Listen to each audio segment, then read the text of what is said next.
ayat renungan. Ya, tadi disinggung oleh Saudara Rain, Donald Trump itu menang karena limpahan dari kekecewaan rakyat Amerika terhadap si Kamala Harris, ya, karena tidak ada keinginan dari Kamala Harris, tidak jelas programnya terhadap perang. Dan Donald Trump pintar dia, berpura-pura seakan-akan dia akan mengakhiri perang. Jadi nanti kita lihat pada saat Januari dilantik, Donald Trump itu apakah dia akan menghentikan ya pertama perang Ukraina dengan Rusia itu janjinya dia. Baru kedua strategi apa yang dia akan lakukan terhadap Israel. Karena kemenangannya itu ya hanya benar-benar limpahan dari kekecewaan masyarakat Amerika. Ya, kita punya nubuatan berbicaranya mengenai siapa yang akan mengendalikan Amerika sehingga terjadilah Perang Dunia Ketiga itu. Kita lihat aja nanti, ya. Oke, renungan pendahuluan.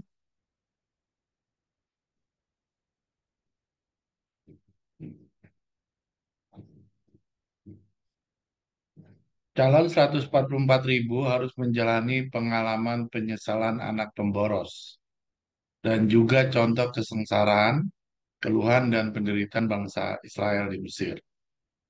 Jadi di sini di renungan pendahuluan ada dua contoh.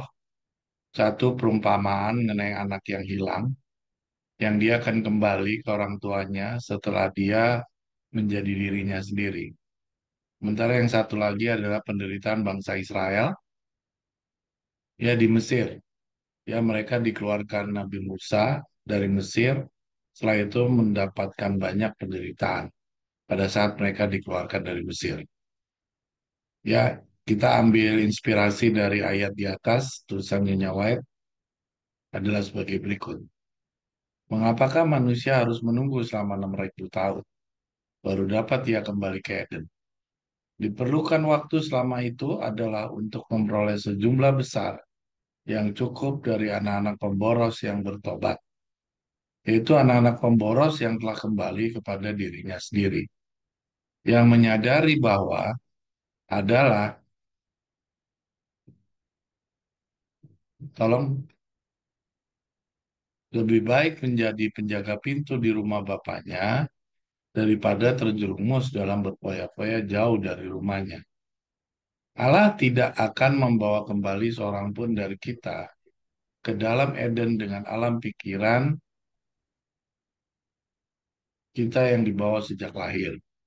Ia tidak akan membawa kembali Adam ke dalam Eden dengan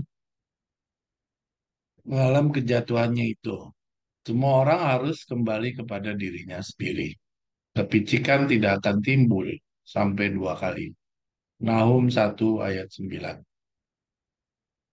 Sekarang dapatlah kita lihat mengapa adalah lebih mudah bagi seekor unta berjalan melalui lubang jarum daripada bagi seorang kaya untuk dapat masuk ke dalam kerajaan itu. Hanya anak-anak pemboros yang oleh pengalamannya menginsafi bahwa dunia ini bukanlah rumah bapa mereka. Hanya orang-orang yang memulai kembali ke Eden dengan cara berpikir yang sama serta dengan cara pengakuan yang sama dengan anak pemboros itu yang akan membentuk kerajaan itu. Lagi pula, pada waktu Bani Israel turun ke tanah Mesir, maka mereka telah mencapai taraf hidup yang tinggi di negeri Gosen. Mereka hidup bagaikan raja-raja. Sesungguhnya mereka bahkan telah mencapai taraf kehidupan yang lebih baik daripada yang terbaik dari orang-orang Mesir itu. Walaupun Allah mengetahui bahwa jika apabila masanya makin dekat bagi kelepasan mereka, mereka terus-menerus hidup bagaikan raja-raja. Jika segala perkara terus-menerus begitu mudah bagi mereka seperti halnya semasa hidupnya Yusuf, maka mereka tidak tidak akan pernah mau mengambil keputusan untuk kembali ke tanah perjanjian. Demikian itulah maka keadaan-keadaan cobaan yang telah ditakdirkan telah didatangkan untuk memaksa mereka berseru siang dan malam bagi kelepasannya. Kemudian bersiap-siaplah mereka untuk pergi. Sesungguh pun demikian untuk lebih memastikan bahwa mereka semuanya akan meninggalkan Mesir. Maka Tuhan membiarkan para majikan Mesir itu mencambuk punggung-punggung mereka, serta lebih memberati kerja mereka sewaktu Musa masih berada di negeri itu. Sama juga halnya cinta akan dunia harus juga dicambuk keluar dari kita. Jika kita akan memulai menuju ke rumah Eden kita itu. Jika kamu anak-anak laki-laki dan perempuan ingin mendapatkan hidup yang tidak teratur, maka kamu akan memperolehnya. Sesungguhnya adalah lebih mudah mendapatkannya di waktu ini daripada mendapatkannya di masa anak pemboros yang sebenarnya itu di waktu itu. Tapi hendaklah diingat bahwa jika kamu kelak kembali ke rumah Eden kita, kamu wajib membayar dengan harga yang sama seperti yang telah dibayarnya. Tidak akan ada tiket gratis bagi siapapun, baik tua ataupun muda. Ya, di sini ada dua ilustrasi yang diceritakan seperti yang tadi Saudara Rin sampaikan. Ya, tidak akan mungkin kita bisa selamat kalau kita tidak kembali kepada diri kita sendiri. Ya, artinya kita semua sudah belajar persiapan 40 hari ini. Ya, di ayat amaran sekarang ini tadi saya coba baca, saya lagi nggak ngerti nih. Ya, maksudnya apa itu yang membayar dengan harga yang sama seperti yang telah dibayarnya? Apakah yang telah dibayarnya itu adalah perumpamaan anak muda itu? Ya, tetapi hendaklah diingat bahwa jika kamu kelak kembali ke rumah Eden kita, kamu wajib membayar dengan harga yang sama seperti yang telah dibayarnya. Ya, apakah ayat ini ilustrasi dari anak pemboros itu yang akhirnya dia kembali ke rumah bapaknya, ya kehilangan segalanya, atau apa itu nanti biar dijelaskan oleh Saudara Rin. Ya, yang jadi pertanyaan dari ayat renungan ini adalah, ini buat renungan kita semua ya, karena itu tadi terlintas di dalam pikiran saya. Apakah masa 40 hari ini, ya untuk kita kembali kepada diri kita sendiri, maka Tuhan akan memberlakukan hal yang sama dari ayat renungan ini, ya dengan dua contoh ini, yaitu pertama anak yang hilang, ya lalu dia dipaksa untuk kembali kepada dirinya sendiri. Yang kedua adalah sama seperti contoh bangsa Israel, mereka dipersulit ya dalam tanda kutip, ya dicambuk dan sebagainya itu sehingga mereka akan bersungut-sungut dan memohon untuk mereka bisa kembali kepada tujuan asalnya. Ya, itu yang saya baca di ayat renungan dan menjadi renungan buat saya yang ingin saya share kepada saudara-saudara sekalian. Apakah maksud ayat renungan ini seperti itu adanya? Ya, sehingga untuk membuat kita kembali kepada diri kita sendiri, maka Tuhan akan membuat hidup kita menjadi sulit. Ya, itu mohon nanti ada pencerahan. Ya, itu aja dari saya. Terima kasih. Ya, saudara-saudara sekalian. Sekali lagi, saudara-saudara sekalian, kita coba lihat seperti yang tadi sebelum kita memulai, saya sudah sampaikan kepada saudara, sudah sekian banyak tulisan-tulisan kita baca bahwa kita sama-sama pahami tidak ada satu kondisi yang kita cintai sekarang, kondisi kita yang seperti sekarang ini bisa kita bawa ya ke dalam kerajaan Daud nanti. Kita udah baca semua bahwa tuntutan yang Tuhan minta tidak ada yang boleh setengah-setengah. Seperti yang tadi Owi tanya, boleh nggak orang netral? Orang netral itu kan pada dasarnya setengah-setengah. Nah, baik setengah dia ada di pihak sana, di pihak sini. Tapi dalam hal yang kita baca cerita di sini adalah setengah-setengah dalam hal apa? Dalam hal masih mencintai dunia. Ya, tidak dipungkiri kita semua ini masing-masing pasti masih punya berhala-berhala Sodom dan Gomoranya masing-masing. Tidak peduli apakah saudara itu orang berkelebihan atau orang kekurangan, pasti saudara semua masing-masing punya berhala-berhala. Baik itu berhala barang maupun berhala atas harga diri dan berhala yang lain-lain. Ya, itu semua dibahas di dalam cerita tentang anak pemboros ini. Ya, kebetulan dari cerita tentang anak pemboros ini memang fokusnya tentang ekonomi. Dan jangan lupa masalah ekonomi ini satu hal yang mengganjal, menjadi satu kekhawatiran kita sendiri ketika kita harus masuk di dalam kelas 40 hari. Kita semua takut, apakah nanti saya makan bagaimana kalau saya nggak bekerja, ya mungkin saya tidak sempat untuk mengumpulkan pelajaran untuk hari ini. 2 minggu lagi saya akan bahas ya tentang apakah kita layak untuk mempunyai kekhawatiran-kekhawatiran yang seperti tadi kita masih bawa di dalam pendidikan 40 hari. Ya. Mungkin tidak saya jawab di sini, tapi saya coba membaca saja dari renungan ini, mengingatkan kembali kita sudah belajar dari Ibrahim, kita belajar dari Yohanes Pembaptis, ya. Dan kita sudah kemarin pelajari dari siswa-siswa 40 tahun, 40 hari, 30 tahun. Tidak ada yang sampai di ujung misi penugasannya dalam keadaan mapan. Saya ulangi, tidak ada yang sampai di ujung misi pekerjaannya dalam keadaan mapan. Atau dengan kata lain, kita lihat semuanya harus kembali kepada dirinya sendiri. Seorang Musa, dia harus meninggalkan semua yang dia punya, kedudukan, ya, kekayaan, kenyamanan, ketenangan, ya, pokoknya segala kehidupan yang terjamin itu dihilangkan di dalam pengalamannya Musa. Nanti kita akan baca kembali cerita satu pengalaman Musa lebih jauh lagi.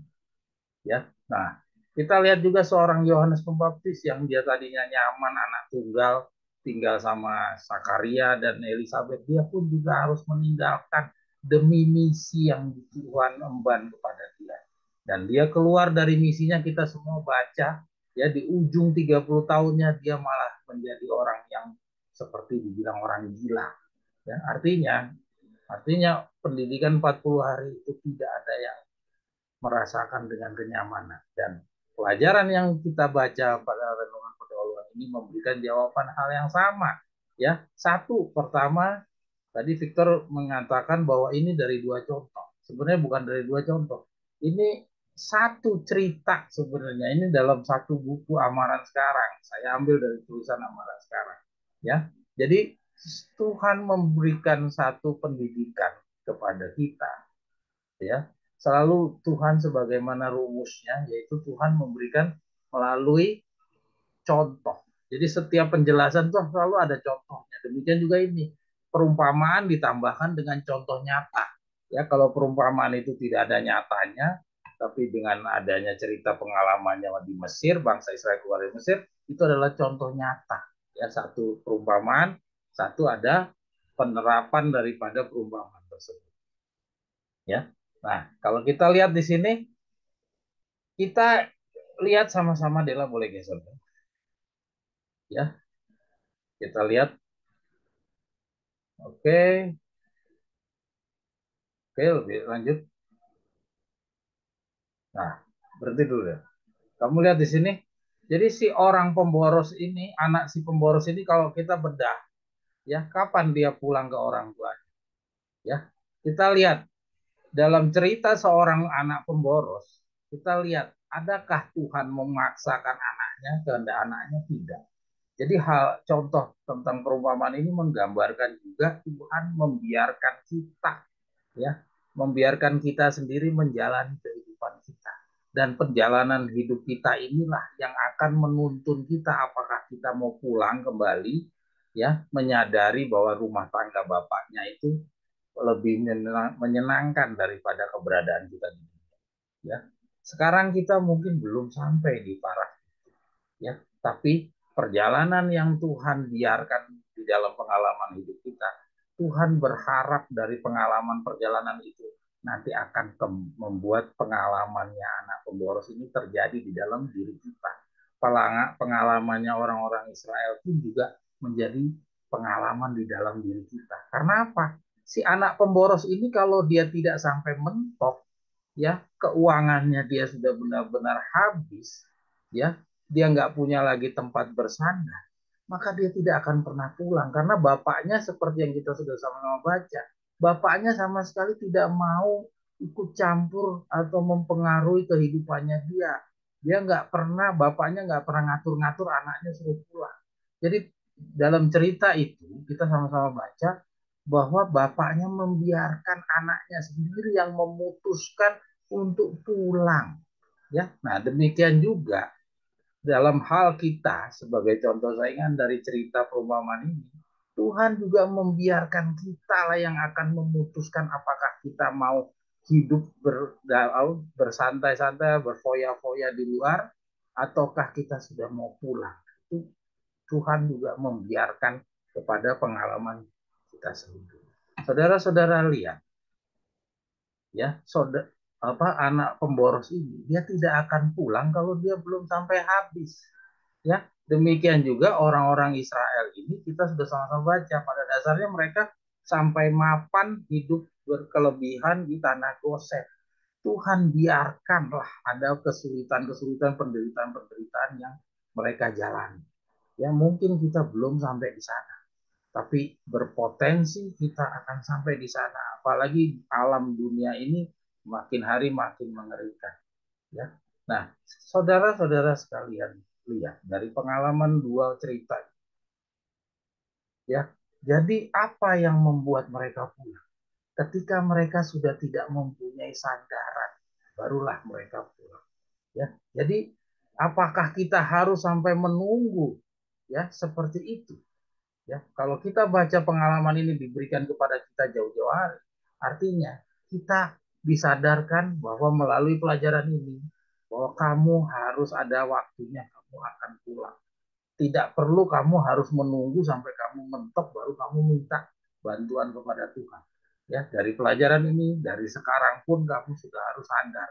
Tidak perlu sesuatu kejadian terjadi dulu di dalam dirimu baru kamu pulang. Ya, jadi dari pelajaran yang kita baca di sini memperlihatkan bahwa Tuhan dibutuhkan ketika sudah tidak ada lagi pihak yang bisa dijadikan andalan oleh anak pemboros dan juga orang-orang Israel. Kapan itu kita sudah tidak lagi mempunyai sandaran kepada berbagai pihak yang dahulu pernah kita jadikan sandaran? Kapan itu? Nah, itu nanti pada saat kita benar-benar sudah masuk di dalam pengalaman lambang-lambangnya Yohanes Pembaptis di dalam 30 tahunnya, Musa di dalam 40 tahunnya, ya, siapa lagi itu yang dan lain-lainnya semuanya juga di lambang-lambang pelatihan. Elia juga sama, dia juga harus lari dari kejarannya Isabel, ya, dia tidak mempunyai satupun sandaran selain daripada Tuhan. Ya, jadi pengalaman dari pemboros ini dan pengalaman dari bangsa Israel ini juga akan menjadi pengalaman dari 144.000. Itu apa? Satu-satunya tempat untuk bersandar hanya kepada bapaknya. Ya, bapaknya si orang yang pemboros. Tidak ada tempat lagi yang lain. Ya, nah itu dia. Jadi kita harus siap-siap. Ini renungan pendahuluan ini memberikan satu peringatan kepada kita bahwa perjalanan ke depan bukan perjalanan yang ringan. Jadi kalau saudara-saudara sampai hari ini masih mengejar-mengejar segala sesuatu yang sebenarnya sudah harus ditinggalkan, jangan tunggu sampai peristiwa pengalaman anak-anak ini, anak-anak pemboros ini terjadi. Kenapa? Karena perjalanan kita di depan akan lebih banyak kesulitan. Bukan sebagaimana anak-anak pemboros ini. Kalau anak pemboros ini, dia cuma berperang dengan dirinya sendiri. Sedangkan kita itu berperang dengan diri kita sendiri, berperang juga dengan godaan apa di luar, pengaruh-pengaruh dari perang dunia Raja Utara, Raja Selatan, terus juga dari nanti ada dampak dari peperangan, ada gempa bumi dan segala macam ada penyakit dan segala macam kita siap-siap. Saudara-saudara sekalian, marilah kita jangan menunggu setiap peristiwa itu terjadi dulu baru kita bangun. Kenapa? Sedihnya, alangkah sedihnya kalau peristiwa itu jadi. Ya, seperti kita sudah tahu, pembuatan apa, mengeretakkan gigi. Jadi jangan sampai peristiwa itu terjadi dulu, Karena peristiwa itu kalau udah terjadi tidak ada jalan lagi bagi kita untuk bangun. Oke, mungkin kira-kira demikian dari renungan pendahuluan itu. Mungkin kita baca yang paling terakhir adalah, oke, yang paling terakhir kita baca. Tetapi hendaklah diingat bahwa jika kamu kelak kembali ke rumah Eden, kamu wajib membayar harga yang sama seperti telah dibayarnya. Jadi artinya, kalau sudah Alkitab dan Victor Hutai mengatakan demikian, artinya kita tidak punya tempat bersandar yang lain. Maka nggak usahlah kita kejar-kejar mencari pendapatan lebih-lebih pada saat ini. Karena semuanya seperti anak-anak Israel tadi, semuanya dibikin sama Tuhan melalui segala kejadian, ya nanti akan dibikin itu dirampas dan segala macam. Dan kita udah pernah baca bahwa nanti rumah kita dijarah dan segala macam. Jadi ingat, bukan dijual, tapi dijarah. Nah, itu yang kita khawatirkan. Ya. Dan kita harus siap semuanya itu. Ya. Dibilang kamu wajib membayar dengan harga yang sama. Jadi pelajari baik-baik tentang pengalaman si anak pemboros ini. Karena kita harus membayar dengan harga yang sama. Dan juga pengalamannya bangsa Israel yang barang-barangnya dijarah dan dianiaya oleh orang-orang Mesir sampai dia sampai miskin, sama sekali tidak mempunyai apa-apa dan hanya tempat bergantungnya kepada Tuhan. Artinya kita harus membayar dengan harga yang sama. Tidak akan ada tiket gratis bagi siapapun. Jadi artinya kalau kita masih mengejar-ngejar apa yang kita mimpikan sekarang, itu mimpi-mimpi itu jelas bukan mimpinya Tuhan, itu mimpinya manusia. Ya, kalau kita semua masih mengejar mimpi-mimpinya manusia, artinya kita belum rela untuk membuang manusia lama kita. Kita masih ingin membawa manusia lama kita ke dalam kerajaan. Padahal itu tidak mungkin. Ya, balik lagi ke atas dulu deh, ke atas dulu. Ada satu kata-kata yang terakhir di paragraf yang pertama deh. Bagian akhirnya paragraf yang pertama. Paragraf yang atas, bawahnya. Allah tidak akan membawa kembali seorang pun dari kita ke dalam Eden dengan alam pikiran kita yang dibawa sejak lahir. Dia tidak akan membawa kembali Adam ke dalam Eden dengan alam kejatuhannya itu. Ya, jadi tidak akan membawa kembali Adam ke dalam Eden dalam alam kejatuhannya. Jadi artinya dia harus jadi manusia yang baru, bukan Adam-Adam yang kemarin yang telah jatuh dalam dosa. Ya, semua orang harus kembali kepada dirinya sendiri. Kepicikan tidak akan timbul sampai 2 kali. Jadi artinya kepicikan Adam yang jatuh 1 kali itu sudah cukup. Tidak perlu ada contoh yang kedua. Ya, pelajaran dari pengalaman Adam dan Hawa itu sudah cukup. Dan pada kesempatan sahabat ini kita akan belajar kembali pengalaman Adam dan Hawa. Jadi saudara-saudara sekalian, pada sahabat ini saya ngajak saudara semuanya untuk mundur jauh ke belakang. Kita tidak bicara 40 hari, tapi saya akan bicara tentang awal muasal daripada pertobatan. Seperti apa sih yang namanya pertobatan itu? Seperti apa orang bisa bertobat? Apa yang mendorong orang bertobat? Apa yang mendorong orang tidak bertobat? Ini yang kita mau pelajari. Supaya kita bisa memulai kapan 40 hari kita. Ya, kalau kita masih seperti manusia lama kita, artinya mulut kita saja yang mengatakan kita 40 hari. Pada dasarnya kita belum orang-orang yang bertobat. Kita belum mau membuang alam pikiran kita yang dibawa sejak lahir. Oke, kita lanjut. Ya.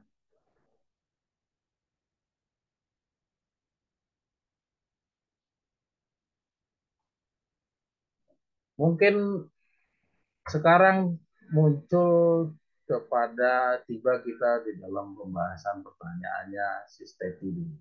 Ya, kita coba lihat pertanyaannya si Steffi. Dela boleh tampilkan dulu Del sebelum kita bahas kepada materi kita. Mudah-mudahan waktu cukup ya.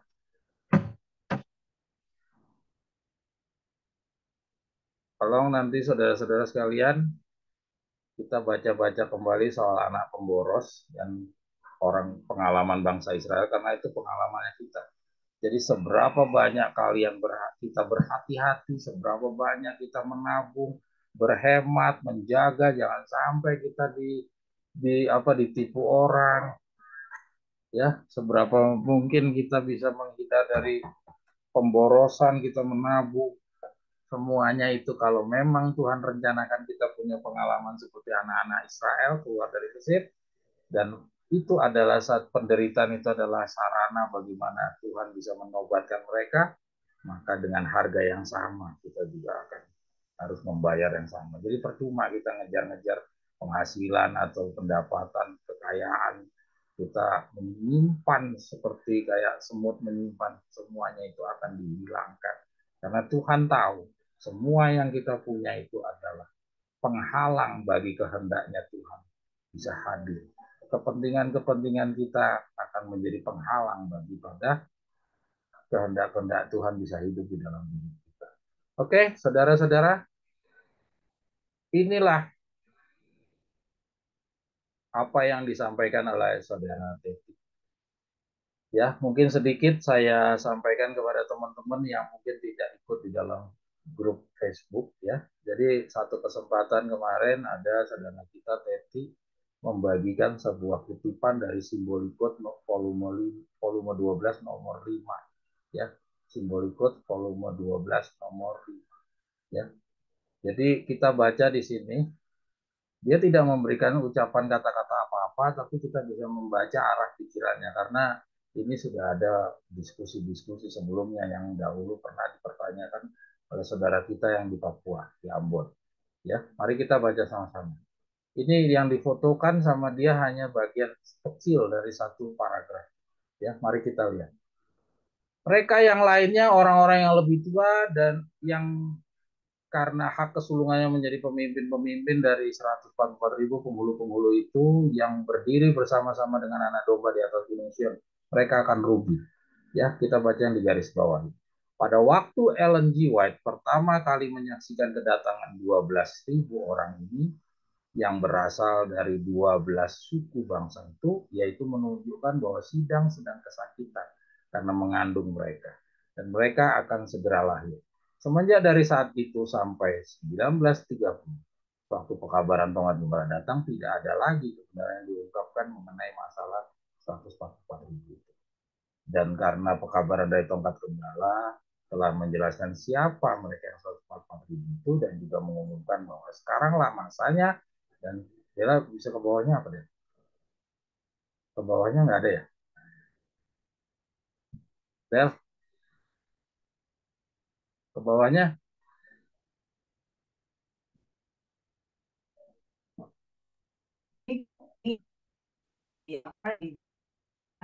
bawahnya nggak ada ya? Kalau kalau mau dibuka Ini di website Tongkat Bala, enggak. Maksudnya kita ikuti dulu pandangan pemahamannya si Tetu ya. Jadi kita ini ikuti cuma aja ada, yang fotonya. Cuman ini sampai di cuma sini ya. Oke, ah, berhenti. Berhenti. Kita baca lagi yang di bawah ya. Dan karena pekabaran dari tongkat telah menjelaskan siapa mereka yang 144 ribu itu dan juga mengumumkan bahwa sekaranglah masanya bagi mereka itu untuk muncul, maka dapatlah kita ketahui bahwa mereka anak-anak Yakub itu sudah lahir semenjak dari saat pekabaran itu datang. Oke, kita nggak usah baca yang bawahnya, kita ambil yang dia garis bawah. Ya, jadi fokusnya dia mau ngasih tahu bahwa pada waktunya nyawa pertama kali menyaksikan kedatangan 12.000 orang ini yang berasal dari 12 suku bangsa itu menunjukkan bahwa sidang sedang kesakitan ya. Jadi saudara-saudara bisa nangkep nih apa yang dimaksud sama saudara Teti membagikan ini kepada kita. Saudara lihat kalau kita mengikuti apa pemahaman si pembagi, pikiran si pembagi tulisan ini, kita akan nangkep bahwa dia mau menyoroti tentang adanya angka 12.000 yang berasal dari 12 suku bangsa Israel. Jadi artinya apa? Artinya dia cukup mengagetkan kepada kita bahwa dia menemukan sebuah kutipan yang memperlihatkan adanya 12.000, ya, sebelum munculnya 144.000 itu ada 12.000, dan 12.000 ini berasal dari 12 suku bangsa, atau dengan kata lain artinya dari masing-masing suku bangsa itu 1.000 orang, 1.000 orang, 1.000 orang. Jadi dia mau menunjukkan betapa istimewanya temuannya, ya. Jadi dia mau memberitahukan bahwa sebelum ada 144.000 itu akan muncul 1.000 orang, 1.000 orang dari 12 suku. Ini luar biasa. Ini temuan yang luar biasa, ya. Tapi apakah memang demikian? Ya, apakah pemahamannya Victor Utek kira-kira seperti itu sehingga kita sekarang harus menambahkan di dalam pemahaman kita mengejar, bukan hanya mengejar 144.000, kita sekarang harus mengejar 1.000 orang dari masing-masing suku, atau kita mengejar 12.000. Ya, kalau kita baca seperti ini, kita menemukan ada petunjuk baru bahwa ada 12.000 yang harus kita kejar. Ya, jadi atau dengan kata lain, harus ada 12.000 vanguard, ya, sebelum menjadi 144. Ya, kira-kira demikian dari kutipan ini, ya. Kalau kita lihat dari kutipan ini memang demikian tampaknya, ya. Sekarang kita untuk memahami kata-kata ini, jelas kata-kata ini bertentangan atau tidak sebagaimana yang kita pahami selama ini, ya. Maka untuk mengetahui apakah memang pengertiannya seperti itu atau tidak, maka marilah kita sesuai dengan petunjuk-petunjuk yang Sionya White dan Victor Utek telah berikan, marilah kita bawa dulu kepada Yesaya 2, Yesaya berapa itu, 8 apa, akan Taurat dan kesaksian itu Yesaya berapa? Lupa aku. Ya, uji segala perkara, pegang mana yang benar. Ya, 1 Tesalonika Saya 5. 8 ayat 20. Iya, Yesaya 8 ayat 20. Akan Taurat dan kesaksian barang siapa yang tidak sesuai, maka tidak ada terang, tidak ada fajar di dalam dirinya. Ya, maka kita terapkan rumus tersebut. Maka untuk menerapkan rumus tersebut, maka mari kita telusuri kepada pedoman yang disampaikan oleh Sionya White dan Victor Utek. Bella, tolong tampilkan Bella. Ya, ini sudah ada orang baru itu belum ya? Maksud saya ingin memperlihatkan kepada saudara yang baru ini, ya, dan kita semua, dalam kita menemukan ada ajaran-ajaran yang datang kepada kita, kita jangan lupa kita selalu bawa dulu pikiran kita kepada prinsip belajar Alkitab, ya. Jangan kita gunakan pikiran kita. Kalau pakai pikiran kita, jelas-jelas kita ini lemah, ya. Kita ini manusia berdosa, tentunya kita akan mudah sekali digiring, ya, karena pikiran kita itu terbatas. Maka untuk supaya kita aman, maka kita tarik dulu kembali kepada rumus atau prinsip-prinsip belajar Alkitab, ya. Dan dari prinsip-prinsip itu kita telusuri kira-kira pemahaman yang dibagikan oleh saudara-saudara yang membawakan ajaran-ajaran yang berbeda dari pemahaman kita yang selama ini, apakah sesuai dengan prinsip-prinsip itu, terpenuhi tidak prinsip-prinsip tersebut.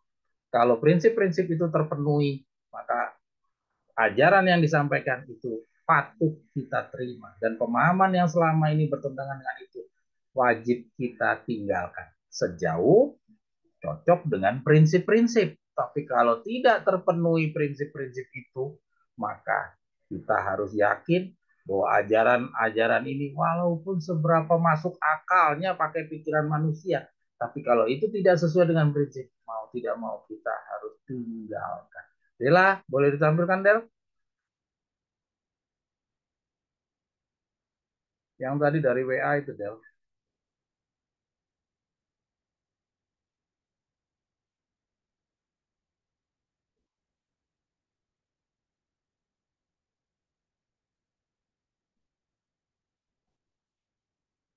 Bukan ini, Del. Yang pedoman-pedoman.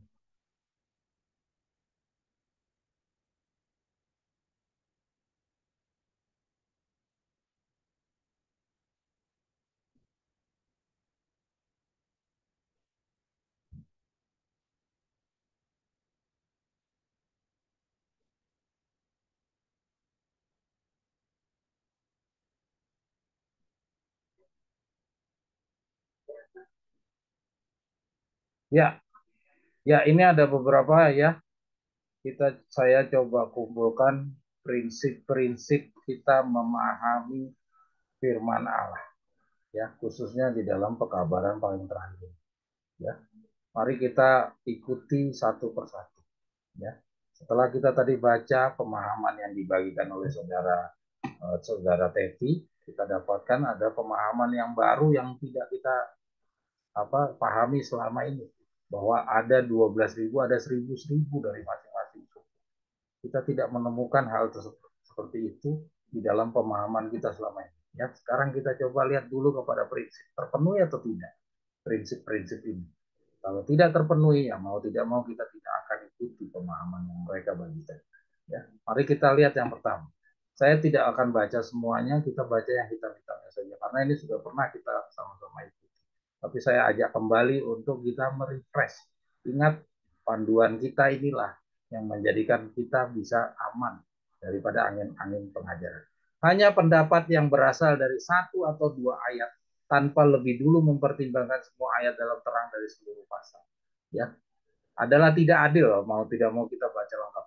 Adalah tidak adil bagi seseorang untuk membela sesuatu masalah berlandaskan pada bobot dari hanya pendapat yang berasal dari satu atau dua ayat tanpa lebih dahulu mempertimbangkan semua ayat dalam terang dari seluruh pasal, ya, bahkan seluruh Alkitab.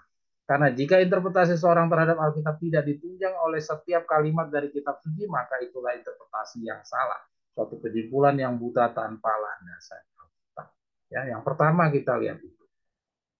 Ya, nah kita coba kembali lihat daripada yang dibagikan saudara Devita. Adakah dia sudah mempertimbangkan seluruh pasal, atau dengan kata lain seluruh konteks yang dibagikan oleh Victor tadi, ya, adakah dia sudah cocok dengan seluruh konteksnya, ataukah dia hanya menarik lepas dari seluruh konteks, ya, seperti petunjuk dari Y. Paris, buku Y. Paris, ya. Oke, kita coba kembali kepada konteksnya dulu. Kira-kira memang demikian tidak? Bella coba ke website Nubuatan Tongkat Gembala ya.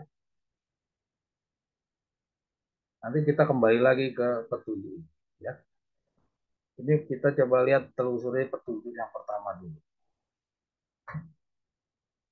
Mudah-mudahan 15 menit selesai ya. Karena ini minta waktu juga ini. Ini yang itu ya, tong apa 12 nomor 5. Ya, 12 nomor 5, simbolikot buku 3.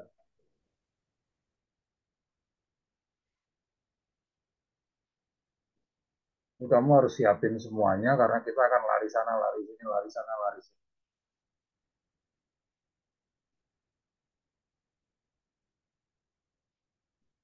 Ya, ini yang pertama. Kita lakukan pengujian untuk menguji suatu angin pengajaran itu kira-kira benar atau tidak. Ya, oke. Kamu search langsung 12.000. Search, Ctrl V. Bukan itu deh, Ctrl F, Ctrl F, Ctrl F. Nah, 12.000. Langsung aja biar cepet. Bukan gitu 12.000-nya pakai tulisan.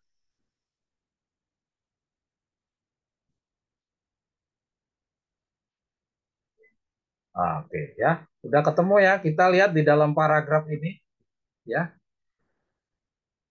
Pertama, ingat ya, ini khotbah Victor Rutev volume 12 nomor 5 ini bicara tentang lambang-lambang, ya. Di dalam khotbah Victor Rutev ini dia lagi berbicara tentang Tuhan itu berbicara selalu pakai lambang. Ya, lambang ada tentang Hagar, lambang tentang Sarah, siapa yang dilambangkan Hagar, siapa yang dilambangkan Sarah. Terus nanti ada 3 periode, ya. Pengalaman dunia ini dibagi dalam 3 periode dan kita masuk di dalam periode yang ketiga. Saya agak lupa ceritanya, nanti saudara-saudara bisa baca. Nanti ada cerita lambang tentang Esau dan Yakub, ya. Nah, ini kita lagi baca tentang lambang Esau dan Yakub. Jadi saudara Teti ini dia memotong, ya, tadi dia mengambil satu bagian dari satu paragraf lengkap ini. Dia hanya mengambil mengenai pada waktu Ellen G. White pertama kali menyaksikan kedatangan 12.000 orang ini, dia berasal dari 12 suku bangsa. Dia keluar dari satu konteks. Sekarang mari kita lihat ke konteksnya. Ya, kita nggak usah baca seluruh khotbah, tapi kita ambil saja satu paragraf dari judul dari halaman dari baris pertama dari paragraf. Mari Dela ke baris pertamanya paragraf. Lihat, mari kita baca pelan-pelan. Pada waktu Nyonya White pendiri gereja Advent hari ke-7 pertama kali memulai pekerjaannya, ia telah memperoleh suatu khayal yang berkenaan dengan pengumpulan mereka yang 144.000. Ya, kita nggak usah baca lebih lanjut. Jadi kita lihat kenapa kok Victor Houteff bicara Nyonya White di bawah ini. Ya, kenapa dia bicara tentang 12.000 dari 12 suku bangsa Israel? Ya, kenapa dia bicara itu? Karena dia sedang berbicara tentang khayalnya Ellen G. White. Dan khayalnya Ellen G. White berbicara tentang apa? Bicara tentang pengumpulan 144.000. Ya, maka karena ini adalah penjelasannya adalah dari Ellen G. White, dari khayalnya Ellen G. White, maka sebagai siswa Alkitab yang jujur, maka kita untuk mencari tahu apakah pengertian 12.000-nya yang dibagi oleh saudara Teti adalah seperti yang pikirannya dia, maka kita harus telusuri ke bukunya Ellen G. White, A Rewriting, ya, Hayal Saya yang pertama. Inilah boleh ditampilkan ya. Coba ini nggak mudah loh, saudara menguji akan Taurat dan kesaksian itu bukan barang yang mudah. Kalau kita main menjawab pakai pikiran kita saja mungkin kita bisa, tapi sebagai seorang siswa Alkitab yang jujur mau tidak mau kita harus telusuri kepada sumber. Ya, dan ini yang saya harapkan saudara Teti mau diskusi dengan kita, supaya kita sama-sama belajar menjadi siswa Alkitab yang jujur. Jangan punya kepentingan-kepentingan di dalam belajar itu.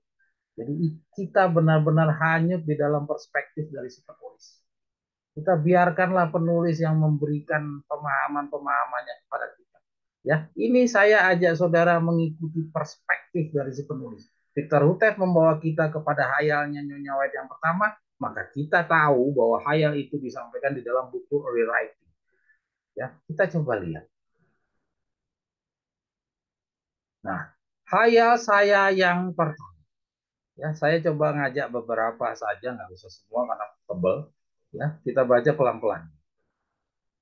Saya pernah bahas ini ya, saudara-saudara, di dalam Nubuatan Berbicara. Saudara-saudara silakan bisa dibaca ke sana tentang apakah yang mengetahui hari dan jam hanya 144.000. Nanti saudara bisa temukan jawabannya. Mari kita ikuti dulu penjelasan yang disampaikan oleh Ellen G. White. Oleh sebab Allah telah menunjukkan kepada saya perjalanan umat Advent ke kota kudus dan pahala yang limpah yang akan diberikan kepada mereka yang menunggu kedatangan kembali Tuhan mereka dari perjamuan kawin itu. Ya, jangan dilanjutkan dulu, kita baca pelan-pelan. Oleh sebab Allah telah menunjukkan kepada saya. Jadi Allah telah menunjukkan kepada Ellen G. White perjalanan umat Advent ke kota kudus. Jadi ini umat Advent, ya.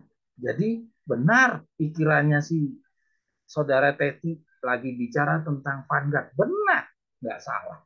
Ya. Dan pahala yang limpah yang akan diberikan kepada mereka yang menunggu kedatangan kembali Tuhan mereka dari perjamuan kawin. Ya. Nah, jadi kita bisa lihat ini hayal yang Tuhan berikan kepada Nyonya White, fokus hanya berbicara tentang perjalanan Advent ke kota kudus. Jadi artinya umat Advent yang ke kota kudus ini bukanlah orang-orang yang belum dibersihkan. Ini artinya sudah hasil dari pembersihan. Karena orang-orang ini bisa ke kota kudus kalau tidak melalui pembersihan di Yeskiel 9, tidak akan mungkin ya. Ya, artinya orang-orang yang sudah sampai ke kota kudus. Oke, artinya ini sudah tidak bicara tentang Yeskiel 9, ini sudah pasca Yeskiel 9. Ya, oke. Kita terus. Saudara sudah menangkap ya. arahnya kemana? Kira-kira bicara 12.000 atau tidak? Atau dia bicara 144.000? Kalau kita lihat dari sini aja udah kelihatan nih 144.000 yang dia bicarakan. Dia nggak bicara tentang 1.000 dari masing-masing suku bangsa seperti pikirannya saudara Teti. Ya. Maka adalah kewajiban saya untuk menyampaikan dengan ringkas apa yang Allah telah nyatakan kepada saya. Banyak kesusahan yang harus dilalui oleh umat Allah yang kekasih. Nah, ini kesusahan artinya dahulu sebelum dia menang. Ya. Tetapi adakah dia bicara di dalam tulisan ini bicara tentang perjalanannya? Tidak. Nanti saya ikuti, ini adalah perjalanan setelah dia sudah benar-benar jadi 144.000. Ya, kita terus. Tetapi penderitaan-penderitaan kita yang ringan itu hanya sebentar saja. Nah, dibilang itu ringan. Sebentar saja. Jika dibandingkan dengan kemuliaan dan kekekalan yang jauh lebih berat yang akan diperoleh daripadanya. Kemuliaan dan kekekalan. Artinya Ellen G. White lebih fokus kepada setelah jadi 144.000. Bila mana kita tidak memandang perkara-perkara yang kelihatan, sebab perkara-perkara yang kelihatan hanya adalah geser. Oh, kebanyakan. Nah, ya. Sementara saja, sedangkan perkara-perkara yang tidak kelihatan itu kekal adanya. Saya sudah berusaha untuk membawa pulang laporan yang baik dan buah anggur dari Kanaan sorgawi, yang olehnya banyak yang hendak melontari saya dengan batu. Jadi laporan tentang 144.000 ini menjadi musuh bagi orang-orang Advent. Bayangin, ya. Sebagaimana orang banyak hendak melontari Kaleb dan Yosua dengan batu karena laporan mereka. Tetapi saya memaklumkan kepada kamu, saudara dan saudaraku dalam Tuhan.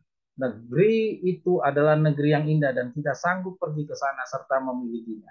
Sementara saya berdoa di mezbah rumah tangga, Roh Kudus turun kepada saya dan terasa bahwa saya terangkat semakin lama semakin tinggi. Jauh di atas dunia yang gelap. Saya menoleh untuk melihat umat Advent di dunia. Tapi saya tidak dapat menemukan mereka. Kemudian suatu suara berkata, lihat kembali dan lihatlah sedikit lebih tinggi. Ketika saya mengangkat mataku dan melihat sebuah jalan sempit yang lurus yang menjulang, di atas jalan itu umat Advent sedang berjalan menuju ke kota itu yang berada jauh di ujung jalan itu. Ada sinar terang menderang di depan, di belakang mereka pada permulaan jalan itu. Dan malaikat katakan itu adalah seruan tengah malam. Terang yang bercahaya dan seterusnya, tetapi segera akan menjadi lelah. Oke, lanjut, Dela, geser, Del. Oke, lanjut ke halaman berikutnya ya. Kita ini cerita ya. Oke, Dela ke kiri, sebelah kiri, Del. Ya, oke. Kemudian, ya, pada rombongan Advent itu lalu mereka bersorak, haleluya, ada orang yang secara gegabah menolak terang yang berada di belakang mereka dan berkata bahwa bukanlah Allah yang telah memimpin mereka sedemikian jauh. Terang yang ada di belakang mereka padam. Saudara bisa ikuti ini cerita bagaimana mereka terkumpul. Kita terus. Orang-orang saleh yang hidup yang banyaknya 144.000 itu mengetahui dan mengerti akan suara itu. Sedangkan orang-orang jahat mengira itu adalah bunyi guruh dan gempa bumi. Ini tentang penyampaian ya hari dan jam. Kita tidak bahas itu ya. Itu nanti di pembahasan yang kita sudah pernah diskusikan. Adapun jumlah 144.000 orang itu semuanya dimeterai dalam persatuan sempurna di atas dahi mereka tertulis Allah.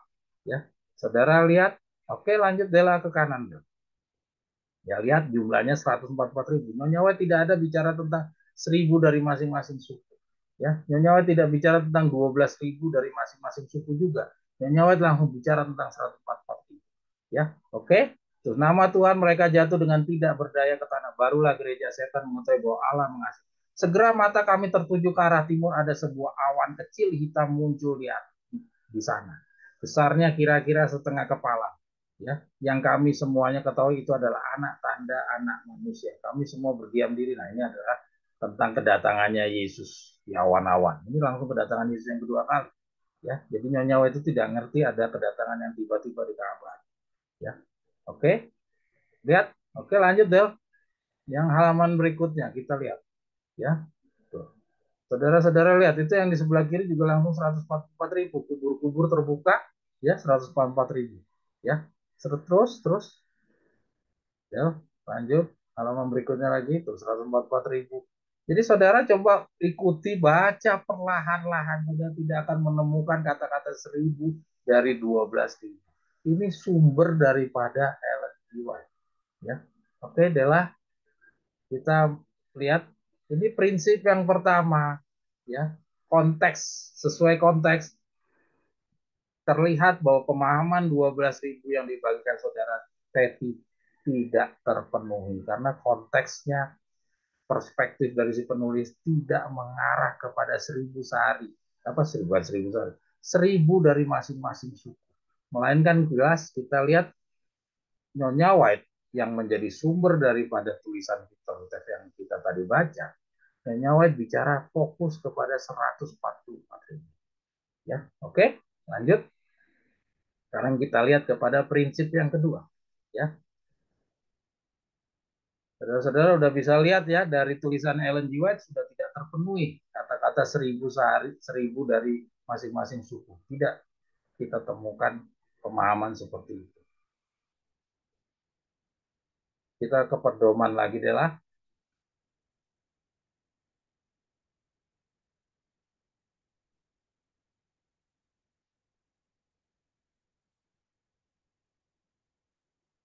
Ya, kita lihat lagi pedoman yang kedua dan ketiga ini sama. Ya, hendaklah kita ingat selalu untuk memperhatikan aturan yang tak dapat dilanggar, bahwa seluruh interpretasi terhadap suatu pernyataan yang diilhami harus cocok dengan semua pernyataan yang berkaitan lainnya. Nah, kita lihat sekarang, kalau tadi kita lihat dari konteksnya, yang kedua ini dikatakan harus cocok dengan semua pernyataan yang lainnya. Sedangkan dengan pernyataan yang berkaitan dengan tulisan yang ditujukan dia saja, itu tidak cocok tadi. Dari tulisan Ellen G. White rewriting aja sudah menunjukkan tentang 144.000. Kita tidak temukan adanya 1.000 orang dari masing-masing 12 suku. Tidak kita temukan. Itu dari sumber bukunya yang dia tunjukkan aja sudah tidak terpenuhi. Belum lagi kita bandingkan dengan buku-buku yang terkait lainnya dan pernyataan-pernyataan yang berkaitan lainnya. Kita juga sudah banyak menemukan bahwa tidak menemukan ada angka-angka 1000 untuk 12 masing-masing suku. Ya, itu prinsip yang kedua kita tidak temukan. Ya, yang ketiga kita baca. Ya, tidak ada satupun siswa Alkitab yang jujur yang mau membangun suatu teori berlandaskan pada suatu interpretasi yang akan mengendalikan, mengesampingkan ayat-ayat yang lain.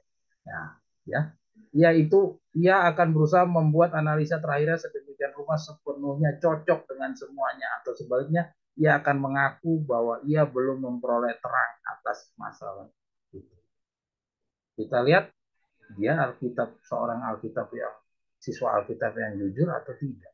Kejujuran daripada seseorang siswa Alkitab akan terlihat daripada ketika tidak diketemukan kecocokan pemahaman yang dia bangun tidak cocok dengan tulisan-tulisan yang berkaitan, ya, dia akan menyadari dan dia akan berusaha membuat analisa terakhirnya sedemikian cocok dengan sepenuhnya, atau sebaliknya dia akan mengaku ya belum memperoleh terang atas masalah itu. Itu adalah siswa Alkitab yang jujur. Jadi kalau kita lihat dari seorang Teti yang membagikan seperti itu dan dia tetap mempertahankan sesuatu yang bertentangan, maka kita bisa mengukur apakah dia jadi jenis siswa Alkitab yang jujur atau dia tidak jujur. Ini prinsip yang ketiga. Kita yang terus yang berikutnya. Karena Alkitab dan buku Roh Nubuat merupakan satu-satunya sumber dari pekabaran tongkat gembala, maka apabila tongkat itu diajarkan, Alkitab dan Roh Nubuat juga harus diajarkan. Ini kepercayaan-kepercayaan dasar. Ya, jadi kalau kita kembali kepada prinsip harus akan apa, kalau tongkat diajarkan, harus Roh Nubuat juga diajarkan dan Alkitab juga diajarkan. Roh Nubuat tadi kita sudah lihat sumbernya, ya, sumber daripada tongkat kan, sumber dari buku simbolika buku 3 itu adalah Roh Nubuat. Kita tadi sudah telusuri kepada buku early writing dan kita tidak temukan bahwa pemahaman yang dibagikan itu adalah sama seperti yang dia pikir. Ya, apa yang disampaikan oleh Ellen G. White ternyata tidak sesuai dengan apa yang dia pikirkan. Sekarang kita kepada Alkitab. Apakah Alkitab sejalan dengan pemahamannya dia? Ya, karena apa yang tongkat gembala sampaikan, kita juga harus ajarkan Alkitab dan Roh Nubuat. Di dalam Alkitab, kita temukan tentang masalah 144.000 itu ada di mana? Kita dapatkan di dalam Wahyu 7 ayat 4 sampai 8. Ya, yang isinya adalah apa? Isinya 12.000 dari masing-masing suku. Ya, dan totalnya seluruhnya 144.000. Kita tidak temukan di dalam Alkitab tentang 1.000 dari masing-masing suku seperti yang dipikirkan oleh saudara Teddy. Jadi artinya prinsip ini pun tidak terpenuhi. Ya, oke, kita lanjut lagi. Berikutnya, penyebab dari kekacauan doktrin ya yang sangat umum di antara para penyelidik Alkitab terletak pada kelalaian mereka yang sering sekali lalai mengamati seluruh sesuatu persoalan di bawah full perspektif dari pandangan penulisnya sendiri ya. Nah, jadi kita lihat ya bahwa kesalahan ya pada umumnya yang salah dari penyelidik Alkitab adalah terletak pada kelalaian mereka. Sering lalai mengamati suatu persoalan di bawah pandangan full perspektif dari penulisnya sendiri. So, Bella coba kembali lagi ke Simbolikut volume 12 nomor 5-nya. Mari kita lihat perspektif dari penulisnya bagaimana. Kita harus hargai dong. Kalau kita sebagai siswa itu harus hargai perspektif si penulis. Jangan kita paksakan pengertian yang kita punya kepada pemahaman yang dibagikan oleh penulis. Ya, kita kan sedang belajar ajarannya si penulis. Ya, ke websitenya deh, website pembuatan apa tongkat gembala. Simbolikut volume 12 ya. Ini ya. Oke, kita lihat. Sekarang kita coba lihat perspektif dari Victor Hutek. Ya, setelah Victor Hutek menyampaikan tentang 12.000 dari 12 suku, kita baca kata-kata lanjutannya. Ya. Pada waktu Ellen G. White pertama kali menyaksikan kedatangan 12.000 orang ini yang berasal dari 12 suku, ya, dan mereka akan segera lahir semenjak dari saat itu sampai 1930 sewaktu pekabaran tongkat gembala datang tidak ada lagi kebenaran yang diungkapkan mengenai 144.000. Jadi jelas Ellen G. White cuma dapatnya dari hayal yang pertama itu, tidak ada lagi ya. Kalau apa saudara Teti nyala-nyalain oh bukan di dalam buku rewriting di buku yang lain, ya udah tunjukkan aja dari buku yang mana karena jelas tadi dari awal paragraf Victor Hutek sudah bilang hayal yang pertama. Jadi kita udah ngikuti perspektif dari penulis dan kita nggak menemukan angka 1.000 dari 12 suku. Ya, nah kita sekarang baca bagian akhir dari paragraf yang dia jadikan andalan. Ya kita baca ini. Ya, sampai di saat tahun 1930 sewaktu pekabaran tongkat gembala datang. Tidak ada lagi kebenaran yang diungkapkan mengenai 144.000 dari Ellen G. White. Dan karena pekabaran dari tongkat, nah sekarang giliran tongkat. Tadi Ellen G. White sudah, sekarang giliran dari tongkat. Tongkat telah menjelaskan siapa mereka 144.000 dan juga mengumumkan bahwa sekaranglah masanya bagi mereka untuk muncul. Maka dapatlah kita ketahui bahwa mereka anak-anak Yakub itu sudah lahir semenjak dari saat pekabaran itu datang. Dan artinya dari kata-kata terakhir paragraf ini memperlihatkan bahwa marilah kita bergantung kepada Victor Hutek, bukan kepada pemahaman yang tadi yang diambil dari Ellen G. White. Ya, jadi kita harus pakai Victor Hutek. Dan dari petunjuk-petunjuk Victor Hutek dari buku-bukunya yang setelah khotbahnya Victor Hutek ini, kita telusuri dari seluruh penjelasan-penjelasan Victor Hutek tentang 144.000. Kita tidak temukan tentang 1.000 dari masing-masing 12 suku bangsa Israel. Tidak ada 1.000, 1.000, 1.000, 1.000 itu tidak kita temukan. Ya, ini perspektifnya penulis tidak mendukung pemahaman yang dibagikan oleh saudara Teti. Ya, oke. Dela kembali lagi ke pedoman. Ya, saudara-saudara lihat, kira-kira saudara mau berpegang kepada siapa kalau tidak ada prinsip yang didukung. Ya, tidak ada prinsip yang mendukungnya itu. Jadi artinya saudara masihkah saudara mau mempertahankan pemahaman yang seperti ini? Walaupun tadi tampaknya kayaknya memang benar 1.000 dari suku bangsa. Karena apa? 12.000 keluar dari 12 suku. Atau dengan kata lain 12 bagi 12.000 bagi 12 dapat 1.000. Seakan-akan kalau kita sepotong kecil saja dari tulisan itu seakan-akan benar. Tapi setelah kita uji dengan prinsip-prinsip yang tadi Victor Utep dan Nyonya White sudah gariskan kepada kita, mewajibkan kita untuk belajar uji segala perkara dan pegang mana yang benar adalah dengan cara ini, ternyata pemahaman yang sudah dibagikan itu tidak dapat memenuhi persyaratan dari prinsip-prinsip ini. Dela geser ke bawahnya, Del. Habis ya? Oke, ini ya. Ya. Terus nah ini yang berikutnya lagi. Nah, ini ya. Terang ini yang telah disampaikan melalui keajaiban-keajaiban dari peristiwa contoh adalah suatu manifestasi yang jelas bahwa akan ada sebuah contoh bagi setiap kejadian yang memiliki kepentingan utama bagi sidang Allah. Ya, kita baca yang hitamnya aja.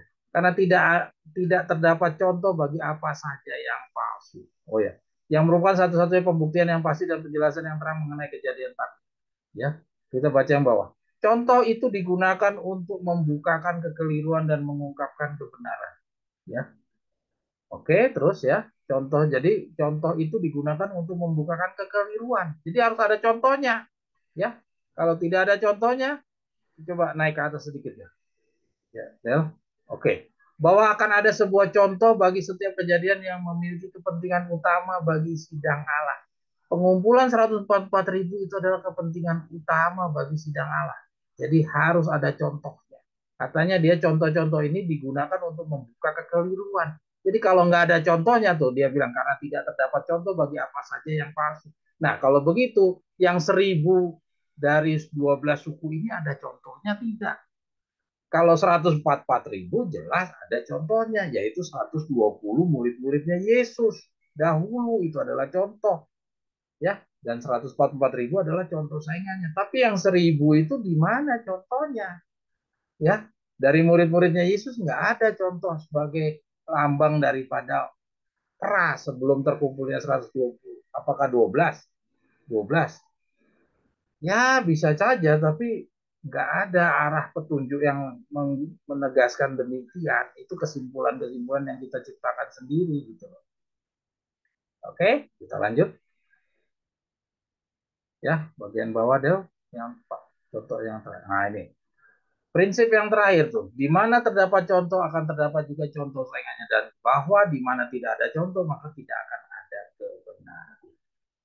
Oke, kira-kira demikian ya. Nah, kita kira-kira bisa menjawab ya apa yang ditanyakan saudara Teti, masih ada yang bingung ya. Jadi kita bisa lihat sekarang. Jadi artinya kelompok mereka dalam belajar bisa kita pahami bahwa mereka tidak memperhitungkan atau tidak mempedulikan prinsip-prinsip ini terpenuhi atau tidak. Yang penting dia punya perasaan terpenuhi, maka mereka junjung tinggi. Ya, dia tidak mempedulikan tentang prinsip-prinsip.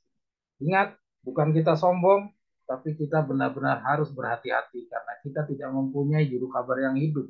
Jadi kita tidak bisa tanya kepada Yesus, kita tidak bisa tanya kepada Peter Utep yang masih hidup, kita harus tanya kepada petunjuk-petunjuk yang sudah disampaikan. Dan petunjuk-petunjuk ini adalah guidance, tuntunan bagi kita dalam melakukan pengujian. Oke, lanjut Bella. Kira-kira ada yang mau bertanya?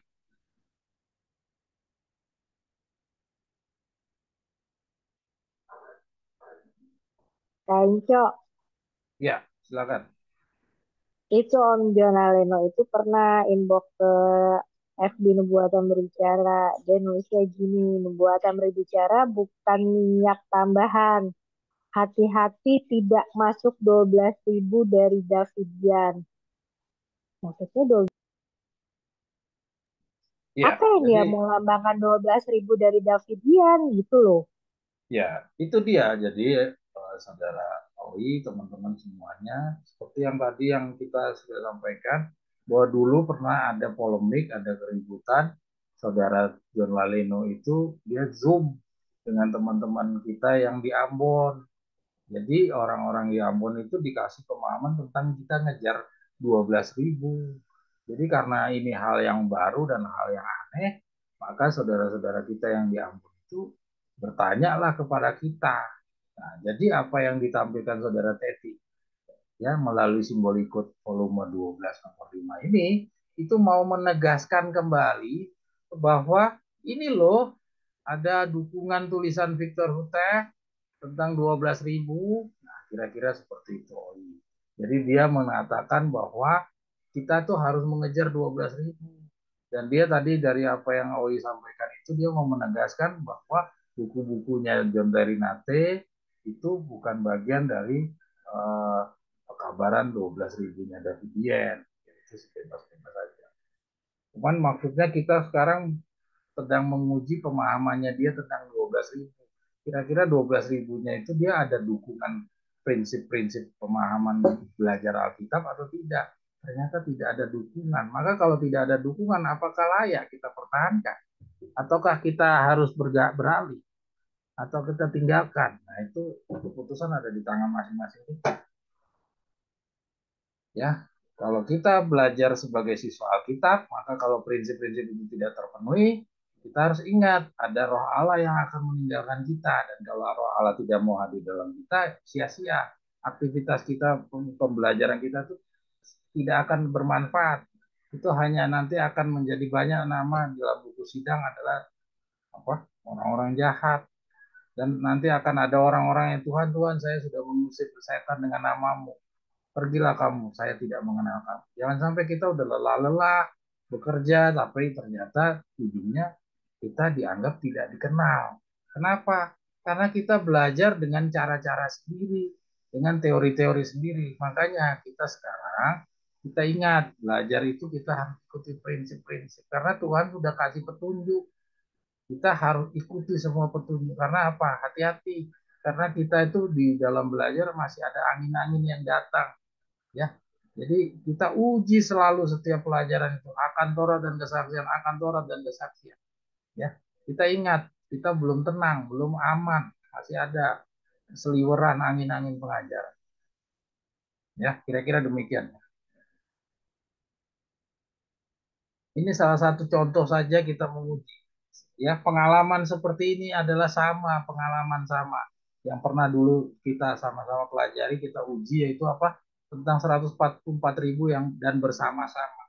Itu pun juga sama, ada dukungan-dukungan tulisan Nyonya White dan Victor Ruteff. Bahkan malah lebih banyak kutipannya kita temukan. Tulisan Victor Ruteff yang mendukung ada 144.000 dan bersama-sama. Ya, tapi bukan berarti ya, selain 144.000 itu ada lagi yang lainnya. Ya, setelah kita menerapkan prinsip-prinsip yang seperti tadi kita pelajari, kita dapatkan pemahaman bahwa sebenarnya kutipan-kutipan yang Victor Ruteff sampaikan tentang kata-kata itu pada dasarnya tidak demikian yang pemahaman. Ya, mungkin saja Victor Ruteff menuangkan kata-kata itu bukan berarti memaksudkan ke sana. Sama seperti tadi, itu bukan memaksudkannya ke sana. Pada dasarnya Nyonya White dikatakan 12.000 dari 12 suku. Itu pada dasarnya Victor Ruteff sama menjelaskan bahwa jumlah yang dimaksud adalah sebenarnya 144.000. Ya, jadi jangan kita terpaku dengan salah kata-kata atau sebuah penjelasan yang kurang tepat. Jadi ingat, kita dulu udah pernah belajar tentang kesalahannya Yohanes Pembaptis ya yang mengatakan Yesus datang dengan kerajaannya. Jadi jangan selalu mengatakan peraturan pelaksanaan itu harga yang tidak kata-kata itu tidak bisa salah, nabi pun bisa salah. Ya, maka itu prinsip-prinsip tadi disampaikan itu untuk kita menguji apakah setiap pernyataan itu kira-kira sesuai, apakah benar, ataukah mungkin memenuhi seperti yang disampaikan ada hanya ilham pendapat atau ilham kata-kata. Itu yang kita harus uji semua yang disampaikan oleh Nyonya dan Victor Huta. Oke, kira-kira demikian ya. Oke, Dela, sekarang materi kita masuk ke dalam pembelajaran kita. Dela, silakan.